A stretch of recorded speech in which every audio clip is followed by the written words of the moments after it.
Hello, this is your friendly nurse and health coach. We're coming back with more on blood pressure. I want to go a little farther, a little bit on how to recognize in that adrenal gland situation of the problem of the kidneys. How you're going to recognize or realize that you may have a problem going on in the kidney concerning that blood pressure is the change in the urine. If you have any kind of change in your urination uh, of the blood going through you and you releasing the blood right, you may have some kind of kidney problem going on, and it could be related to your blood pressure. You get tired a lot, that's a sign of something wrong with your kidneys. Or you start itching a whole lot. So I'm itching a whole lot, and then you realize your blood pressure up, and you get agitated. That's that stress hormone have been damaged. You got swelling. You got swelling in your hands and your feet, your legs. That's another problem. Say, oh well, wait a minute, I must be got a kidney problem going on with this blood pressure problem. You get short of breath, having problems breathing. That's another way to tell you got some serious kidney problem because the fluid is building up on your lungs. I see a lot of people all the time with their feet swollen. They say, I don't know why my feet swollen. I've been driving, I know, for a while and all, and the ankles get puffy. That's a sign that you may have heart kidney problems that is affecting your heart and your blood pressure. You start getting puffy around those ankles. Your ankles are not getting puffy for nothing. So a lot of people don't realize when they got blood pressure problem, I'm just tired, that's why my feet getting puffy. Your feet getting puffy because you have some problem with those kidneys producing the urine that you need and releasing that urine that you need like you're supposed to. So your kidneys need to be checked out. Some people say, well, I don't have an appetite with nothing. That could be related to your kidneys. So you need your kidneys checked out. Puffy hands, puffy around the eyes. So your kidneys are being affected by blood pressure problems. There are some certain vitamins that are nutrients that you need to get into you every day to get these vitamins in you. You may have to supplement some vitamins for blood pressure. And vitamin D is one of the main things that people need to be taken every day. Because a lot of people are sick because the vitamin D level is too low. So you need to take about 5,000 to 6,000 of IU vitamin D a day. Sometimes people are taking vitamin D3, but they're not taking enough of vitamin D3. I hear a lot of them say, I only take one. Tell your doctor when you go to the doctor and get your yearly checkup or 6 months blood check, I wanted my vitamin D level checked. And if that vitamin D level off, you need to increase your vitamin D intake. Calcium, you need to take at least 400 units of calcium a day. Calcium is awesome. It helps that vitamin D, and it helps the vitamin C, which you need to be taking too.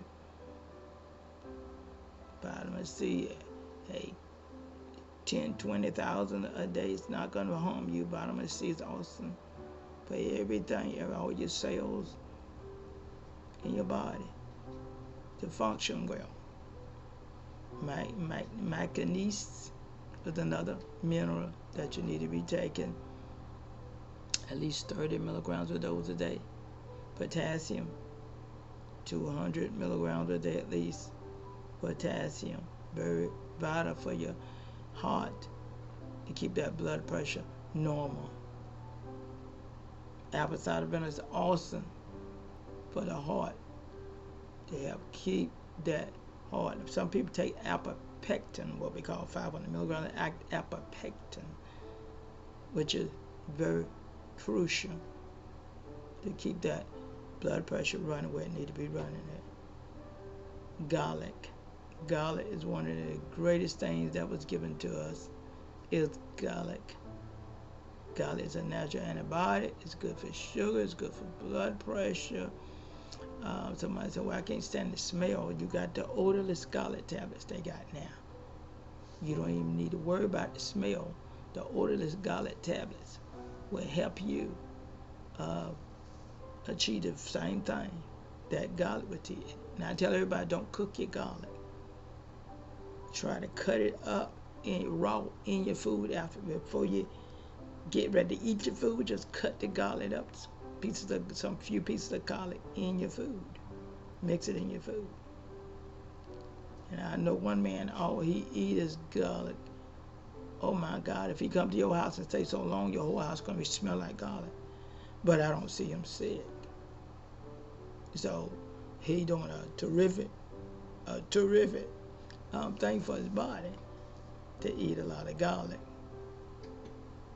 He don't care about what the people say he smells. He just do what he got to do his day to work, do what he got to do, and eat his garlic.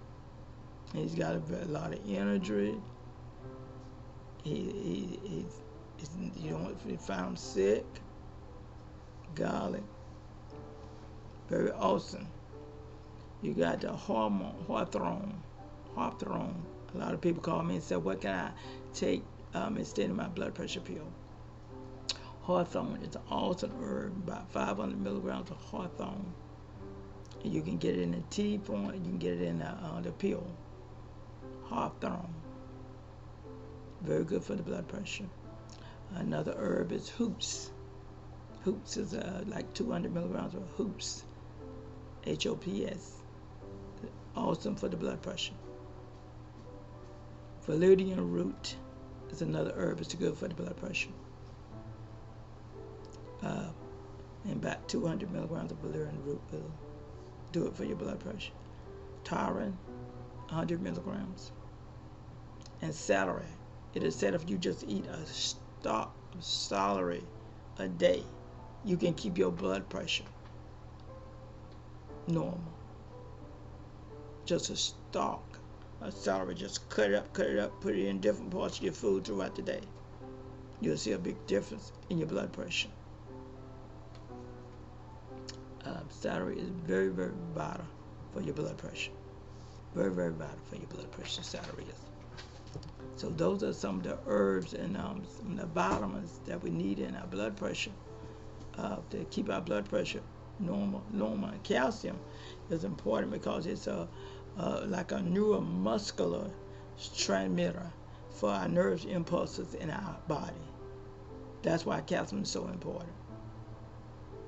So you want those nerve impulses to be up to par to do what it needs to do to your blood cells and your other organs in your body. Because we got nerve impulses all over our body. If they're not working properly, it's going to interfere with everything else in the body. And as we said, magnesium was essential. Okay, and potassium, for potassium and calcium to work the way they need to work, you need to put that magnesium in there. And a lot of people I find out is not taking magnesium, and they got blood pressure problems. You need the magnesium to help the potassium, to help the calcium to work right. Even for some medication to work right, you need the magnesium, at least 400 a day of magnesium. It'll help you rest at night. But you need to rest because high blood pressure can cause about not resting enough. So they throw your blood pressure off. So you need that magnesium to put in there. And people get surprised when I tell them that about the magnesium. That's just like driving a car and you don't have enough oil. It's not going to function just right. Or you're not changing the oil in that car every 3,000 miles or 5,000 miles that's required for that car. It's going to throw everything else off in that car from working like it need to be working. As they said, oil is a lifeline of the car. If you get it changed regular, like they people tell you, 3,000 or 5,000 miles. So that magnesium gotta be in there. Potassium, as we said, normal blood pressure, balance the sodium in your body. Because remember that sodium is get over too much sodium in your body, you got a blood pressure problem, because it's throwing everything else off in your body, and you got the fluid gonna build up. So you need that sodium level to be where it need to be at 140, 130. You need the sodium to be just right when you get that blood work done. Get the results of that blood work, and have it on your computer or in your hand so you can look at it and determine what's high, what's low, what you need to improve on. You need to take a little bit more sodium or less sodium, or more potassium. Get your own blood pressure, blood work report, so you can identify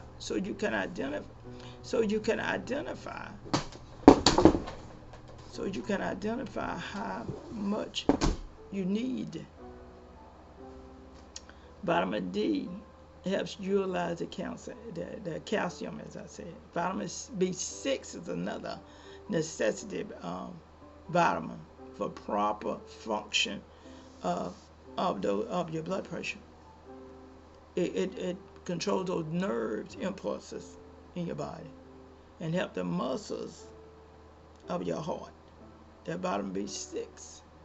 That's why the B complex are very important to take every day. You need to be taking some B complexes. There are a lot of natural things that you can take, and along with your blood pressure pill, or use a herb instead of the blood pressure pill, whatever you want, whichever you want to go. With the pharmaceutical medicine, or with the other medicine. Okay, you got cayenne pepper, is good for cardiovascular system. Beneficial for cardiovascular system is the cayenne pepper. Cayenne pepper help that heart, that blood circulating in that heart. So those are some natural things, along with the foods. Tomatoes. If you open up a tomato, you'll see it look like a heart chamber. A lot of the vegetables and fruit, you open them up, you'll see they look like different parts of your body, organs of your body. That's the way of nature telling you, hey, this is good for this is good for this. You open up a walnut, it look like your brain. If you ever noticed it. You got the mushrooms, good for your heart. The shiitake mushroom, they said, was the best kind. Shiitake, S-H-I-T-A-K-E, shiitake mushroom. Awesome for your heart. All the mushrooms are good, but shiitake was number one mushroom that's good for your body. You got avocado. It used to, hey, avocado a day, they say, keep the doctor away. It used to be apple a day. Apple a day is still good. But avocado got even more minerals, a lot of minerals in avocado. Very, very vital. And somebody said, well, do I need to get an organic avocado? It don't have to be organic because the peel is so thick. So avocado by itself is good. You want everything but be potassium-rich food. That means stay away from the processed food. Potassium-rich food. Kiwis. Somebody said, well, I eat banana every morning. It takes a lot of bananas to give you the potassium that you need for your heart. To keep your blood pressure intact. Oranges or orange juice will be better for your blood pressure, because it's going to give you more potassium than the banana. It takes a whole lot of bananas to get the potassium that you need. You got beans. But take the beans sparingly. Don't overdo it. And as we say with celery, it's awesome. cherries. And I taught on the tart cherry before. Tart cherry is good for your blood pressure and your blood sugar. You can't take over 2 ounces a day. Figs are excellent for your blood pressure. Your cauliflower. All your vegetables are awesome for your blood pressure. You got to get that rest and that exercise. Remember that. And you got to get your sodium, low sodium. Low sodium or no sodium. Make sure when you're getting something for salt wise, you want some salt. I don't use salt. I use garlic. No sodium or low sodium. If your blood pressure get major blood pressure problem on 2 or 3 medicines, you need no sodium. Because sodium is not going to let you release that fluid and going to mess up your kidneys. And those adrenal glands can't do what they need to do. It's going to clot it up from secreting that aldosterone hormone out of your adrenal glands. It's going to start spitting out too much. Then you're going to have some major problems with blood pressure. Nuts. The best nuts are almonds and walnuts. And limit your nuts. Don't overdo it. Leafy green vegetables, green vegetables. The fatty meat, which is salmon, tuna, is better for blood pressure. Citrus, all the citrus fruits. Citrus. You want all your citrus fruit, and you want all the fiber, because the fiber gonna help your second brain, which is your digestive system, and stomach and digestive system. Break down the foods. Break them down and release the waste out your body. The more waste, the more bowel movements you got going on, the better your blood pressure is going to be. If you constipate all the time, you're going to have some high blood pressure. You got to release those toxins out of your body. That's why the fruits and vegetables are very vital. You got any kind of blood pressure problem, or you got a history of blood pressure problem, we're trying to stop it before you get it, or control it when you got it.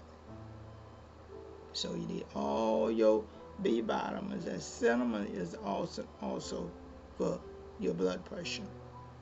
And cinnamon is another, and folic acid. I take some folic acid a day. And and somebody came by my house and saw some folic acid one time I had.